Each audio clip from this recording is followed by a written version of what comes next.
Bollywood star hero Saif Ali Khan పై దాడి ఘటనలో CCTV ఫుటేజ్లో కీలక విషయాలు వెలుగులోకి వచ్చాయి. సైఫ్ అలీ ఖాన్ మీద అటాక్ జరిగే 2 గంటల ముందు వరకు ఇంట్లోకి ఎవరూ రాలేదని నిర్ధారైంది. అర్ధరాత్రి 2 గంటల 30 నిమిషాల ప్రాంతంలో ఈ ఘటన చోటు చేసుకోగా రాత్రి 12 గంటల తర్వాత ఇంట్లోకి ఎవరూ వెళ్ళినట్లుగా ఆనవాళ్లు లేవని పోలీసులు అంటున్నారు. దీన్ని బట్టి చూస్తే లోపలి వ్యక్తులే సైఫ్ అలీ ఖాన్ పై దాడి చేశారని పోలీసులు అనుమానం వ్యక్తం చేస్తున్నారు.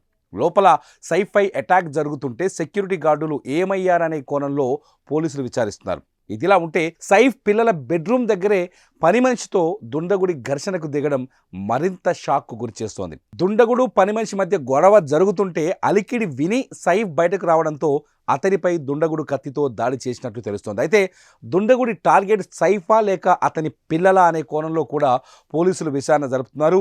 సైఫ్పై దాడిలో మరో ప్రశ్న వినిపిస్తోంది. ఇంట్లో పనిచేసే వాళ్లే దొంగతనానికి యత్నించి దొరికిపోయి దాడి చేయాల్సి వచ్చిందా?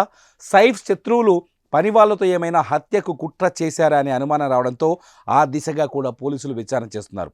మరోపక్క కత్తిపోట్లకు సైఫ్ అరుస్తుంటే ఫ్యామిలీ ఎందుకు బయటకు రాలేదనే మరో ప్రశ్న పోలీసులకు తలెత్తింది. అయితే ఇన్ని ప్రశ్నలకు సమాధానం రావాలంటే సైఫ్ కళ్ళు తెరిచి నిందితుల గురించి ఏమైనా విషయాలు చెబితే తప్ప ఈ కేసు బయటకు తెలియదని పరిస్థితి నెలకొంది.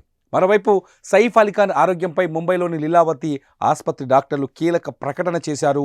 6 కత్తిపోట్లతో ఆసుపత్రిలో చేరిన సైఫ్ అలీ ఖాన్కు సుమారుగా 2 గంటలకు పైగా కాస్మెటిక్ సర్జరీ చేశారు వైద్యులు. ఈ సర్జరీలో సుమారు 2 నుంచి 3 అంగుళాల పొడవు ఉన్న ఓ వస్తువుని బయటకు తీశారు. ప్రస్తుతం సైఫ్ ఆరోగ్యం నిలకడగా ఉందని, అతనికి ఎలాంటి ప్రమాదం లేదని చెప్పుకొచ్చారు. మరికొన్ని రోజుల్లో డిశ్చార్జ్ చేస్తామని కూడా చెప్పారు. దీంతో అతని ఫ్యాన్స్ ఊపిరి పీల్చుకున్నారు.